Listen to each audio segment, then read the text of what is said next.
All right, so welcome. You are here for our quick Administrator Insights 30-minute power session on using observation tools to support three-dimensional instruction. So let's get going. We'd love to know who's with us. I'll introduce myself. I'm Rebecca Gorelli, and you'll meet my co-facilitator for today in just a moment, but we'd love to hear who is here. So take a moment, find the chat, say hello, and just tell us what your school, district, or organization is.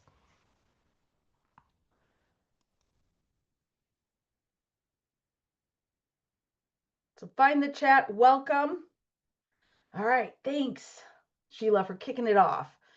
All right. So we got some Chandler. ADE is here. Nice. We've got Kingman, Phoenix, Humboldt's here. Wonderful. Great to see you all. Catalina Foothills. Wonderful. So excited to see so many folks from all over the place. This is awesome. Wonderful. Oh, Katie's here. Hi, Katie. Good to see you. Wonderful. Yes. Fellow friend from MSTA. Good to see you. All right, welcome. All right, we've got Catholic schools here. Great. Wonderful. All right, I'm just going to gently push us forward because we've got a lot to do today. And so just want to introduce myself. I'm Rebecca Gorelli. I'm the professional learning specialist with ASTA. And with me, my co-pilot here is Sarah Torres, the amazing executive director of ASTA. She's going to be helping in the chat and providing some links and resources. And then I will be facilitating. A reminder, we do these once a month, 30 minutes, get in, get out, get you some tools in your toolkit, and make sure you've got a recording to take with you as long as a resource collection. So today we're talking about observation tools. Next time, we're going to talk about how to leverage science to boost ELA. And then, of course, we're going to move into learning targets and talking about what that looks like in a three-dimensional science classroom coming up in November. So I invite you to read over our goals for today, and then we're going to get moving.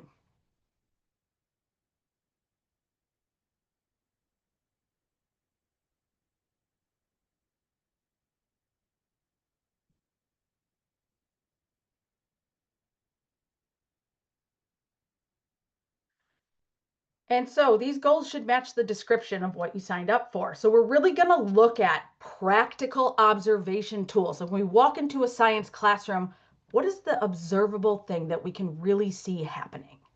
We're going to build a little bit of confidence by showing you some classroom videos today and using an observation tool and looking at some completed observation tools to help you think about how to gather observation information.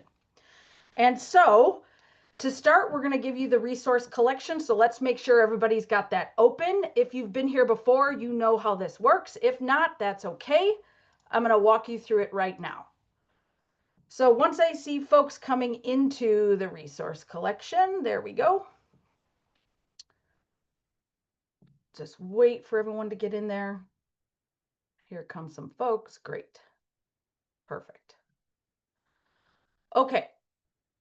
And so this is going to be a little link heavy today. So I recommend minimizing your Zoom screen and maybe minimizing your browser so you can see both at the same time.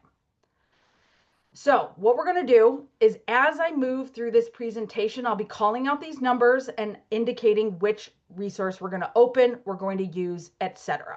So just follow my lead and just make sure you have this open at all times. After our presentation, I will link the slides and the recording right here. So as long as you've got this document, you're good to go. So here we go. We're going to start by looking at these observation tools and reminding ourselves about what is involved in three-dimensional instruction. So our standards are built on these three dimensions. So the blue is very important. This blue piece is really what we're going to study today. The blue science and engineering practices are the verbs through which the students perform and actively engage in sense making. So it's the actionable piece that when we walk into classrooms, we should be seeing in action. The green, cross-cutting concepts, of course, we're also going to see those, but those are going to be like thinking tools and lenses for which the students are going to use to gather evidence, make sense of relationships and patterns. We are going to see evidence of that, but the more actionable item we're really going to be looking for are these verbs of the standards. The third orange piece, the core ideas, are those content pieces, the concepts we use to explain novel phenomenon and help us solve problems in the real world. Yes, we're going to see those inside of classrooms when we walk into them. But what we're really going to focus on is the verb through which the students actively perform the science. So we're going to focus on the blue science and engineering practices. A reminder, we have 8 of these. I'll give you a moment to just read over the 8 and think about, have you seen these things happening in your schools and districts? So just have a processing moment.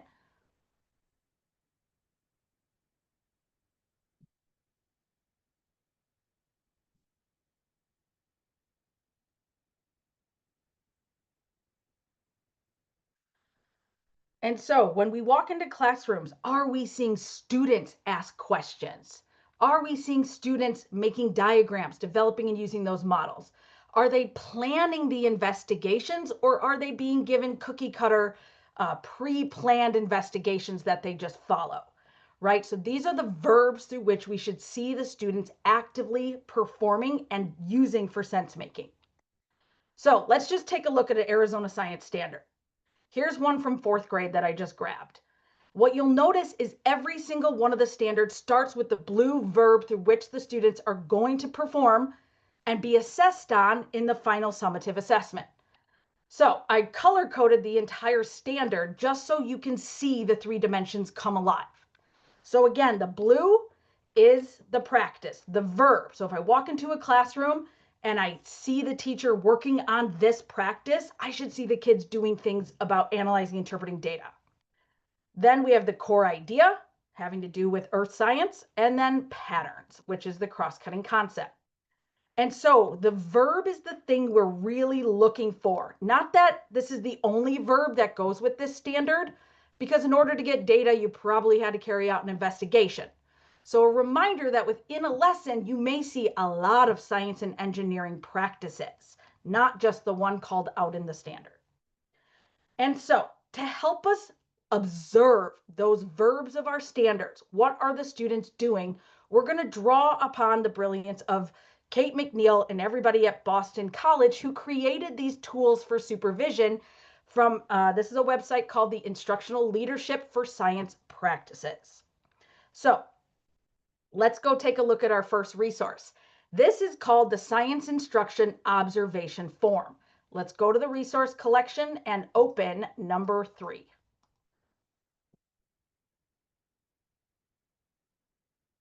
Looks like everybody is okay so far. All right, so what I'm going to ask is you go in the alone zone and you just read through the tool for 30 seconds, and then we're going to move on to talking about what's in the tool.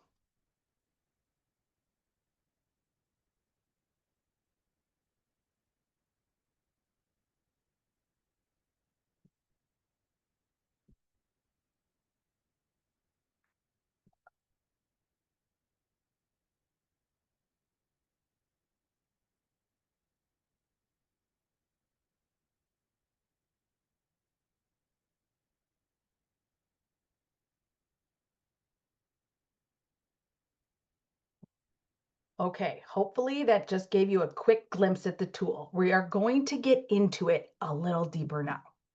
So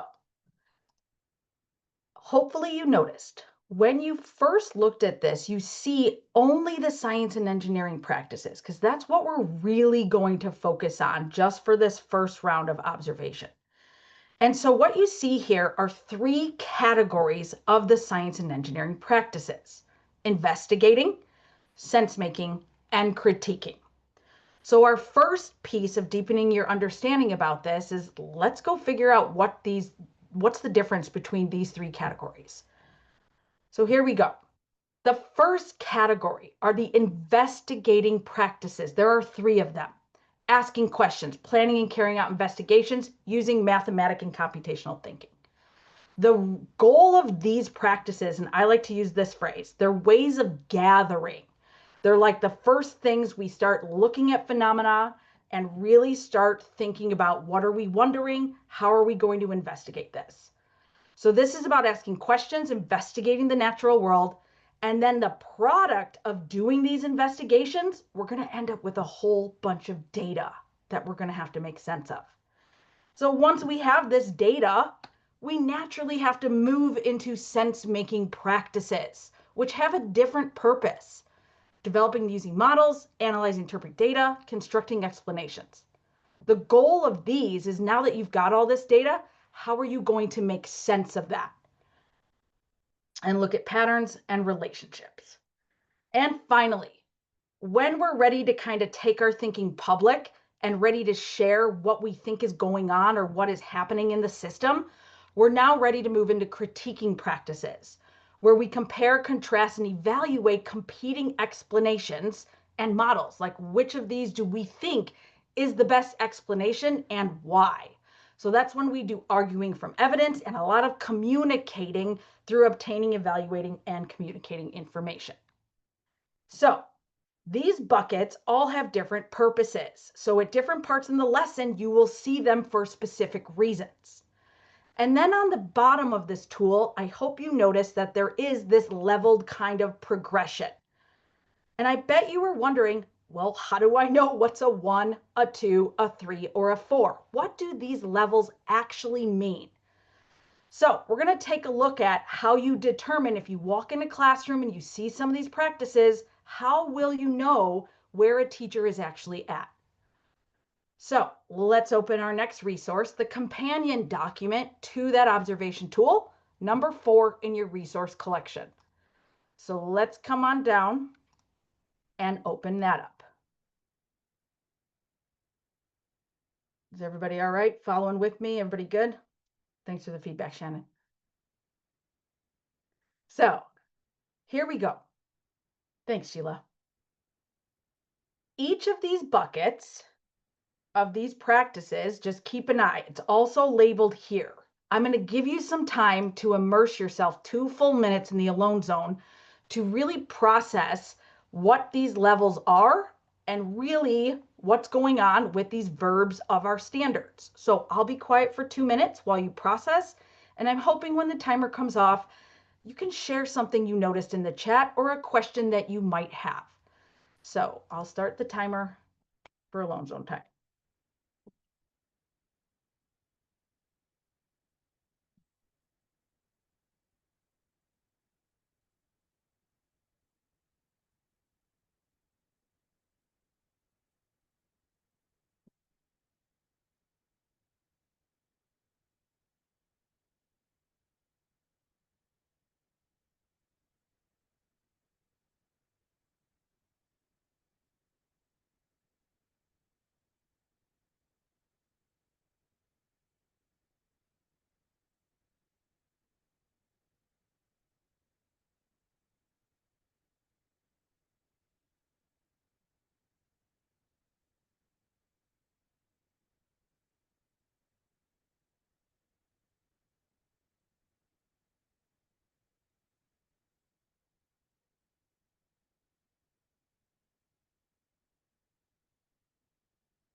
Okay, about 15 seconds left, and then think of an idea you might want to share. What'd you notice? What questions are you wondering?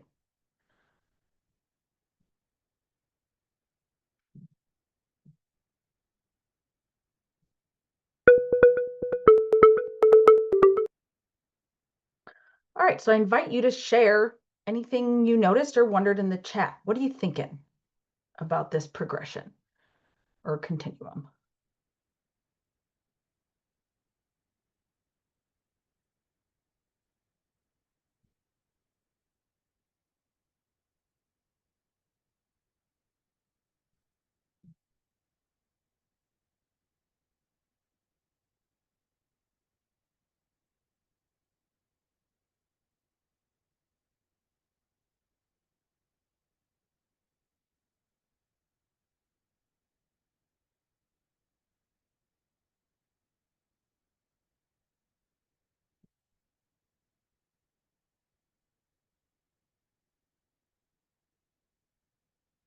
thoughts or ideas? Ah, Carrie, yes. I had a feeling somebody might have that noticing. Yep, figured there would be grade band questions. Absolutely. We shall talk about that. Thank you for bringing that up. Yeah. And so they are not grade level specific, which it definitely calls out up at the top here. And so we will talk about what does this look like in a K2 or 3-5 or 6-8, 9-12, right? So great wonderings, great noticings. And so I'm just going to gently push us along. We're going to use the tool in action now with a classroom video. So the classroom video you're about to see is a 4th grade classroom. And so I just want to give you a little bit of context of what you're going to see in the video. The 2 focal science and engineering practices that the observation tool was used for are these 2. And so what you're going to see is that this is after students performed an investigation on the effect of the size of salt particles on ice, and the teacher pulls the class back together and asks students to make sense of a phenomenon using their data as evidence. And so a reminder, keep your progression or your continuum out. And as you watch, I'm going to give you a minute to really just go and read these 2 practices. And then you'll be ready to kind of look at the video and think about where might this teacher fall along this general continuum, knowing this is not grade level specific. So I will be quiet. I'd invite you to read these 2 for about 1 minute, and then we're going to watch the video so you can start thinking about what you saw.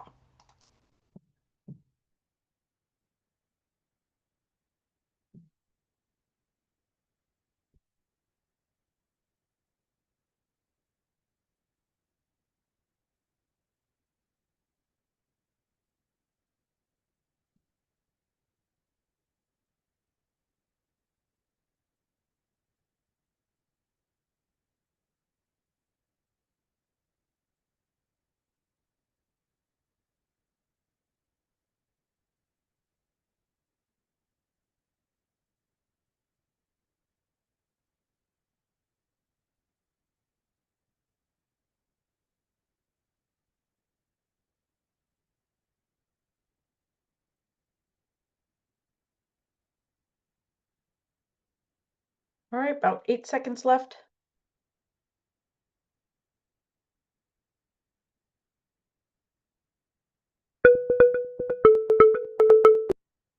All right, so let's go take a look at this video. And so as you watch, consider where along the continuum you think this performance might be. Here we go. Let me just make sure you can hear the sound. Observations, again, with more time, you probably could have done this all day with all different kinds of materials, different shapes of ice. We can do more of this if you want, or you can do it on your own at home. Not today, but the purpose, as I told you before we started, of today's lesson was to make a plan, but then to synthesize the information from your observations in the article to come up with an explanation, right? So we're trying to explain why this is happening. So who wants to share what they noticed in their observation? I talked to all of you, but let's share out as a group.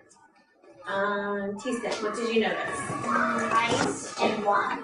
Okay, what effect does salt have on ice? So the reason, so Tison's observation was completely valid. It was something he saw, but let's relate our observations to the focus question. What did you notice when observing the ice interacting with the salt and vice versa? Gautier. When I put like the smaller salt, well, it kind of like went in the ice and then it started melting. Okay, so you noticed the finer salt? The fine salt melted the ice. Goes into the ice. Yeah, okay. It melted. Goes into the ice. What are the other observations? Oh, yeah. Mia, go. I noticed that the ice cream melt, it was melting the ice on top of it, and also it was forming craters in the ice. Okay, so it melted the ice on top of it. What do you mean? Say more. It did, like, because you said that the sea salt ice went inside and melted. Well, the ice cream one stayed on top and melted it. Okay, so you're saying the fine salt kind of went into the ice, whereas the rock salt stayed on top, and then the ice just sort of melted right underneath it, forming a crater. So I'm kind of visualizing like the fine salt kind of doing this with the ice, and then the coarse salt kind of doing this. Is that what you saw? Yeah. Okay. So I'm not going to write that up because that was a lot of information, but very interesting.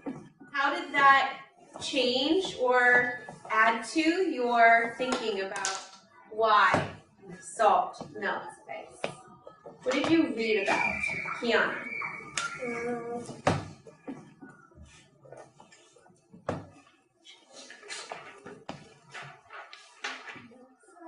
So the article talked about how salt melts ice. Okay. Does anyone remember what the explanation was in that article, Caroline? The part that I read, it was talking about that the salt slowed down the process of the ice growing when it's cold. Yeah, like that's so the salt slowed process of ice growing. So, like restricting the water from freezing, or like inhibiting the water from freezing. All right, I'm going to stop it here. Just wanted to give you a glimpse because this is a very short meeting and we don't have a ton of time. And if you're wondering where I got these videos from, this is actually on that website. So our goal was to give you some tools in your toolkit and then give you some resources for where you can find additional things. So there are more videos on here and we could have watched this entire thing. But what we're going to do instead is this. I want you to take a look at, we're actually going to skip this part. There's a completed observation form for this video. I would love for us just to kind of take a look at this observation evidence that exists. So come on over. I know we didn't get to watch the whole video. Come on over to number 5B. You'll see B right here. And then you can kind of just take 1 minute and look at how somebody, the administrator, gathered evidence for this experience. So I'll give you about 1 minute. Actually, let's do 30 seconds just to kind of give you an idea. I'll just borrow a minute back if that's all right, since we're a little behind. Just take a moment and look at the evidence.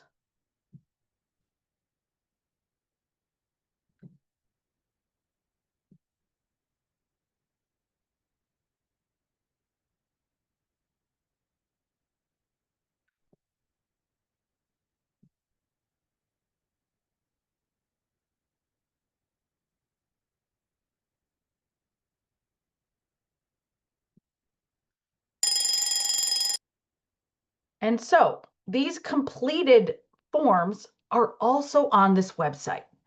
And so where I found all of this is on here, right where the video is, you'll see a completed observation form.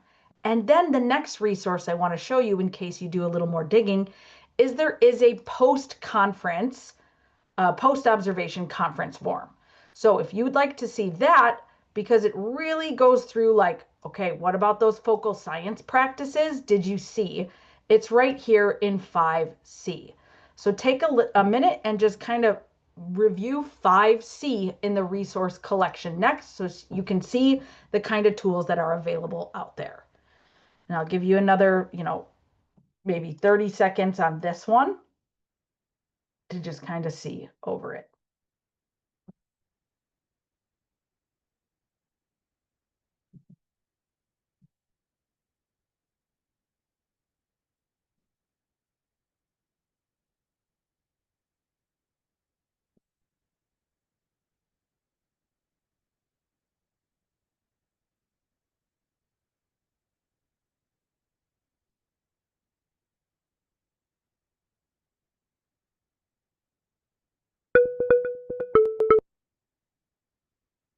And I know I would love to have all the time in the world for discussion and all of that, but these are quick tools and getting quick things into your back pockets. And so we're actually going to move a little forward because we did have questions about what do you do since this is not grade level specific.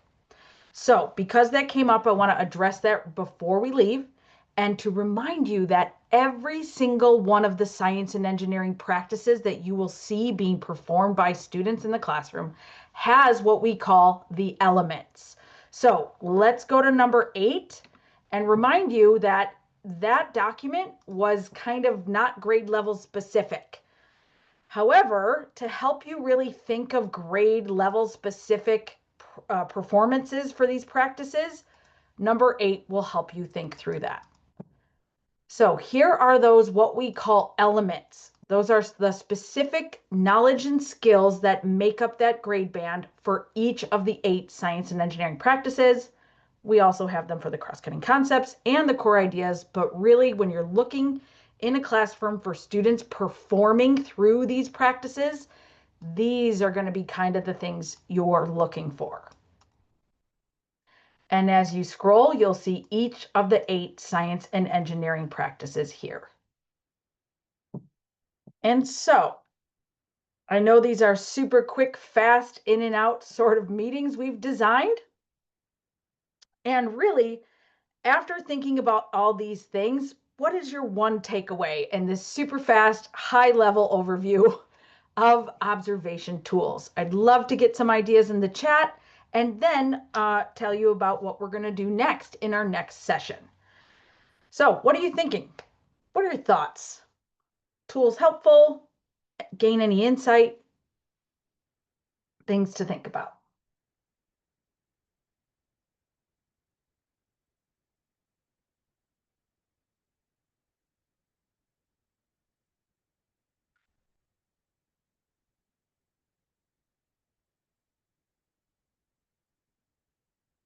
Ooh, Sarah brings up a good point.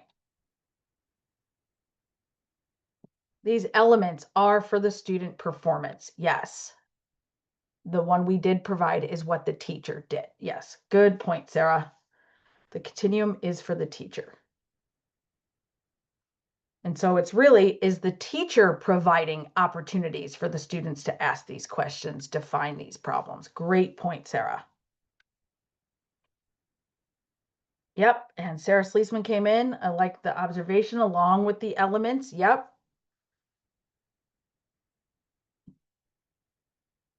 And so just a reminder that when we walk into classrooms, the verb is what we're really looking for the students to be doing as their main avenue of sense making. These are the student performances. Yes, the cross-cutting concepts will be there. Yes, the core ideas and concepts will be there, but through the verbs are which they are performing. And so thanks for sharing. And yeah, we'd love to take further time also. We're definitely going to offer this again, maybe in different versions over the next, maybe next spring. And so, yes, love it, Shannon. Thank you. I also like that it is the SEPs because we're not just focused on memorizing content anymore. Thank you for bringing that up. Our next session is going to be on enhancing ELA outcomes, like leveraging the things we do in science to boost ELA. So hopefully come on back for one of those.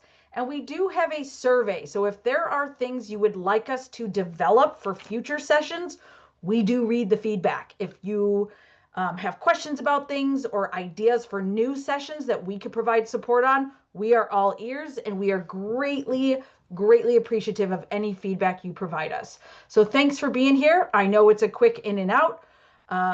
Definitely hope to see you in the future. So thanks everyone. Take care.